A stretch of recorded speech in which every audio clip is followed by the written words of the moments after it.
Welcome to Krishna physics classes Bhagalpur. आज का topic है मीटर ब्रिज। तो मीटर ब्रिज क्या है इस चीज़ को हम लोग देखेंगे। और मीटर ब्रिज हम लोग प्रयोगशाला में जब प्रयोग करते हैं तो वहाँ पे भी इसके बारे में पढ़ना पड़ता है।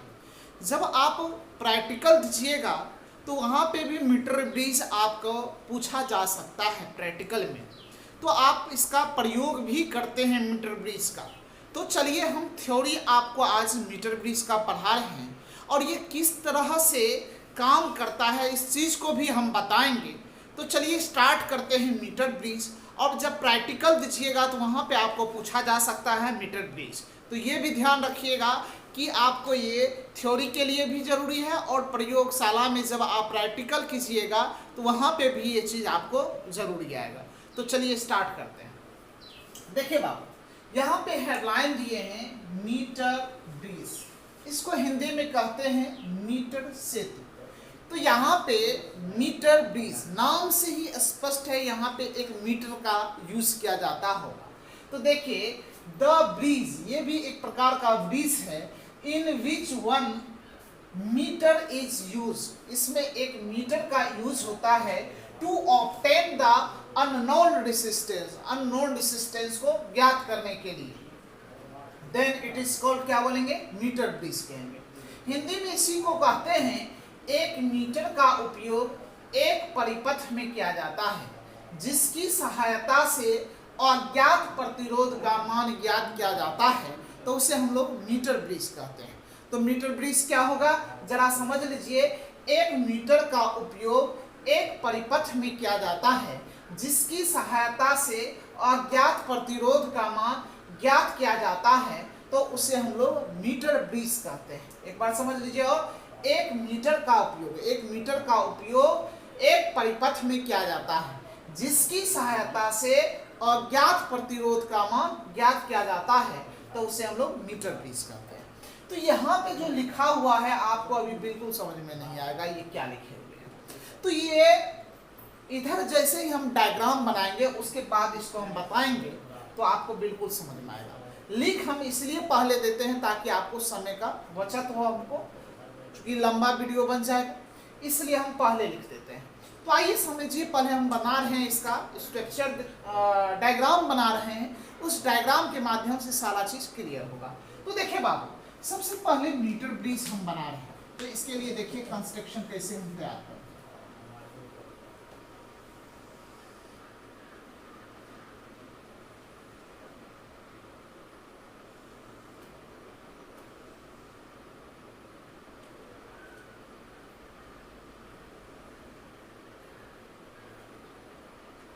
जिस तरह से हम बनाएंगे सेम उसी तरह से आप लोग को भी बनाना है।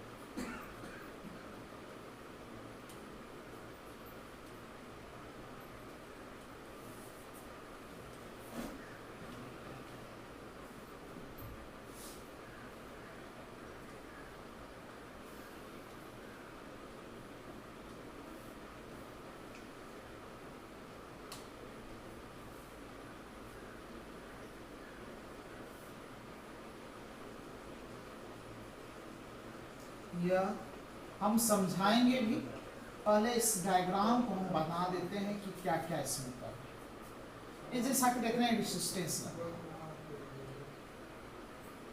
यह एक मीटर स्केल, आप स्केल का यूज करके आप बनाइएगा डायग्राम, अच्छा बनेगा।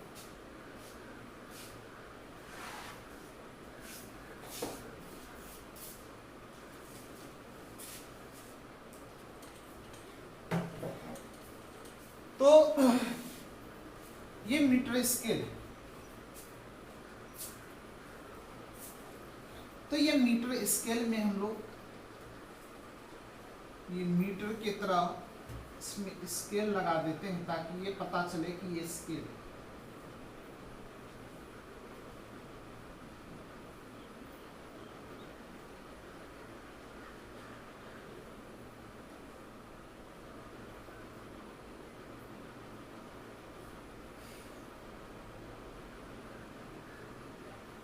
तरह से अब इसको एक बैटरी से हम कनेक्ट,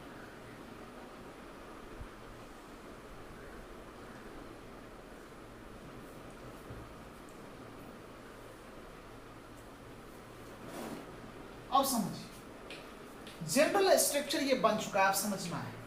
यहां पे एक रेसिस्टेंस लगा हुआ है और एक रेसिस्टेंस यहां,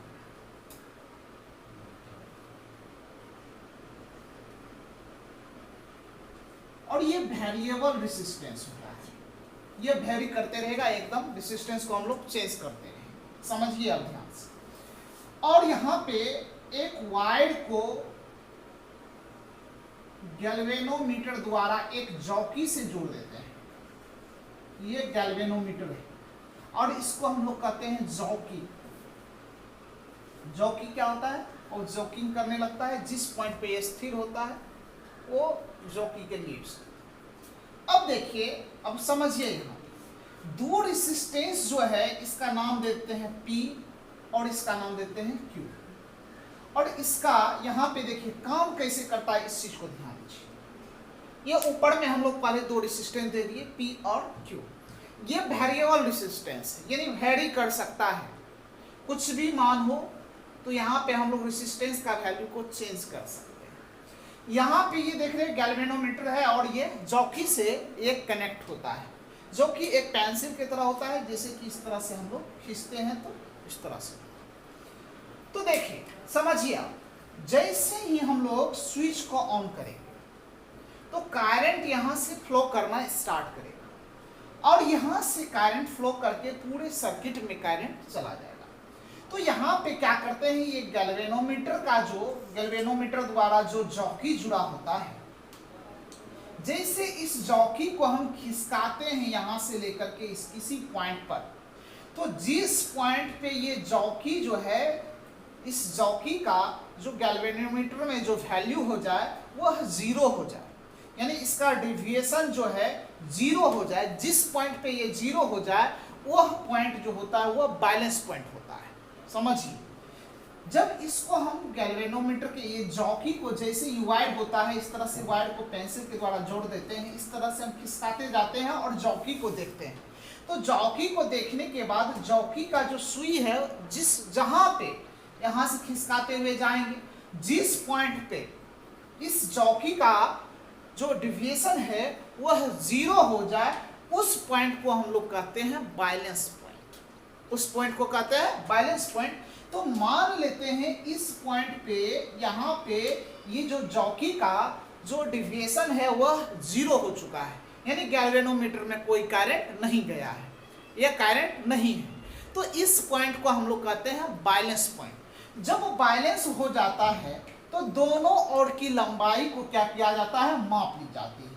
तो मान लीजिए यहाँ से इस पॉइंट का नाम यदि हम C दे देते हैं और ये पॉइंट A है और इस पॉइंट का नाम B दे दिए, तो A से लेके C का जो लंबाई मान लेते हैं L है और ये मीटर स्केल है। तो इस पूरे मीटर की जो लंबाई होगा वह 100 सेंटीमीटर के बराबर होता है। तो मान लीजिए इस पॉइंट पे मीटर का वैल्यू क्या होगा, जीरो होगा, और यहाँ तक फाइनली आपका 100 सेंटीमीटर होगा। तो मान लेते हैं यहाँ से लेकर के इस पॉइंट पे जहाँ पे ये स्थिर हुआ है, इस पॉइंट की लंबाई क्या है, L है। तो L है तो इधर का लंबाई क्या होगा, जरा सोचो। तो ये पूरा 100 है, ये L हुआ, तो ये पूरा क्या हो जाएगा, 100 माइनस क्या हो जाएगा L, और ये सेंटीमीटर में चला जाएगा, ये हो जाएगा। तो इसका हम लोग कुछ ना कुछ, ये रेसिस्टेंस है तो इसका कुछ ना कुछ हम वैल्यू मान लेते हैं। तो ये PQ है तो इसको हम लोग मान लेते हैं, ये R है, इसको हम मान लेते हैं ये क्या है, S, कुछ भी मान सकते हैं।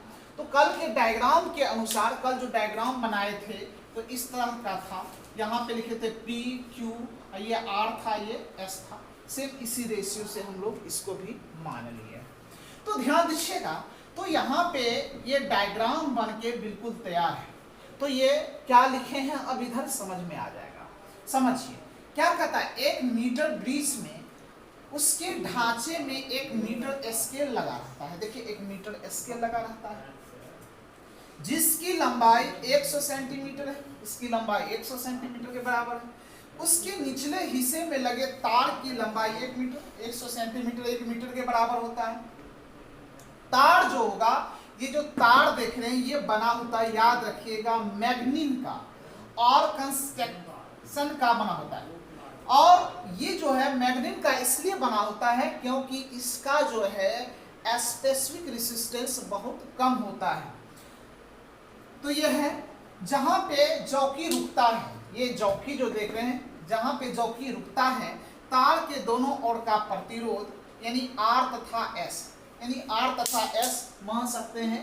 तो यहाँ पे R तथा S है तो इसको R मान लेते हैं, कोई बात नहीं हो, R इसको S मान लेते हैं, क्योंकि यहाँ पे R तथा S लिखे हैं, R तथा S जिसकी लंबाई क्रमशः L, R का L हो गया और S का क्या हो जाएगा 100 माइनस L। यहाँ तक आपको ये समझ में आ गया होगा। अब आपको करना क्या है, आप इसको पहले बनाइए अच्छे से, डायग्राम को भी बना लेना है और जो परिभाषा है डेफिनेशन उसको हम लोग किस तरह से ये वर्क करता है ये भी आपको लिख लेना है। फिर इसका हम लोग ऑपरेशन करेंगे और अननोन रेजिस्टेंस का वैल्यू कैसे हम लोग निकालेंगे वो भी देखेंगे।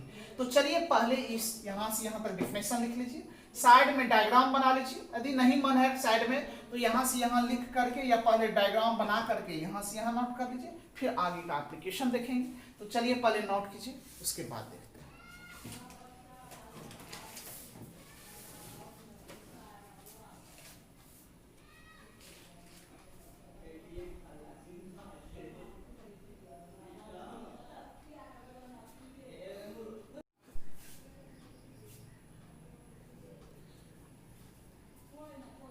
चलिए आगे हम लोग देखते हैं। अब बात करें कल जो हम लोग पढ़े हैं फ्रॉम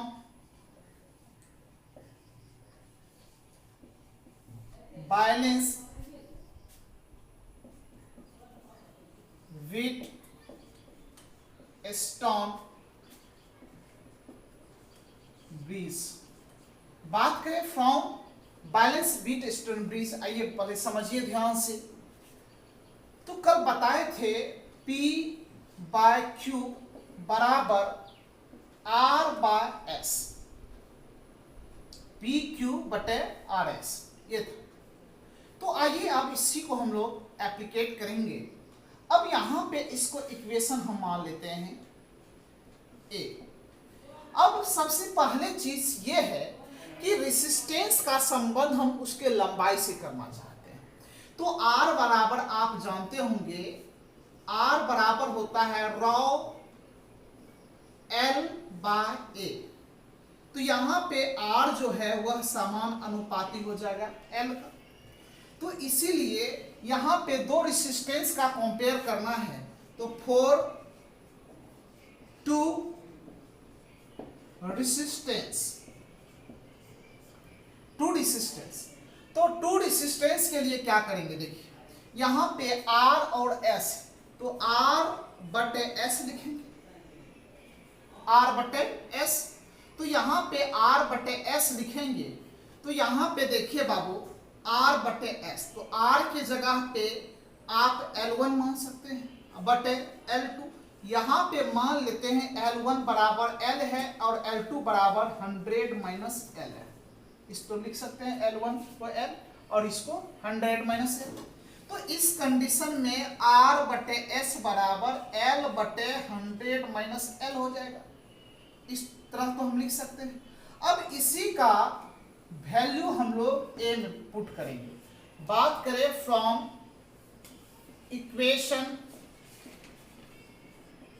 A, तो A में क्या लिखें, P बटे Q इक्वल टू R बटे S, P by Q equal to R by S का वैल्यू क्या हो जाएगा L बटे 100 माइनस L। तो इस कंडीशन में यदि आप P निकालना चाहिएगा तो क्या हो जाएगा L बटे 100 माइनस L इंटू क्या हो जाएगा Q। तो यहां से आपको ये P जो है ये P रेसिस्टेंस मिल जाएगा। तो इस फार्मूला को आप यूज करके P और Q भी निकाल सकते हैं, या किस पॉइंट पे स्थिर होगा इसका बैलेंस पॉइंट क्या होगा वह L भी निकाल सकते हैं। तो ये फार्मूला आप याद रखिएगा, आपको ये प्रैक्टिकल में यूज होगा और आपका ये यदि थ्योरी में भी पूछे तो 5 मार्क्स में ये आ सकता है, तो इसको आप क्लियर रखिएगा। तो यहाँ पे रेसिस्टेंस का कंपेयर मीटर ब्रिज के साथ रेसिस्टेंस से हो गया है। तो यहाँ पे R/S देखें और इसी को यहाँ पे वैल्यू पुट कर देंगे तो L/100 माइनस है। यहाँ पे अननोन रेजिस्टेंस जो P है उसका वैल्यू पता चल जाएगा या Q का भी वैल्यू पता चल सकता है। तो इसको आप अच्छे से नोट कर लीजिए। ये मीटर ब्रिज था, ये टॉपिक अभी खत्म हुआ। नेक्स्ट टॉपिक आपका पोटेंशियोमीटर है, विभव मापी है। इस चीज को देखेंगे, वो थोड़ा सा बड़ा टॉपिक है, इससे बड़ा है, इसको नेक्स्ट क्लास में देखेंगे। तो आज के लिए इतना ही, फिर हम लोग मिलते हैं नेक्स्ट क्लास में न्यू थ्योरी के साथ, जो कि कल का जबरदस्त टॉपिक होगा और वह 5 मार्क्स में कई बार पूछा गया है और पूछा जाता भी है और आगे भी पूछा जाएगा, तो उसको जरूर कल क्लास कीजिएगा। तो आज के लिए इतना ही, फिर हम लोग मिलते हैं नेक्स्ट क्लास में। Thank you for watching my video.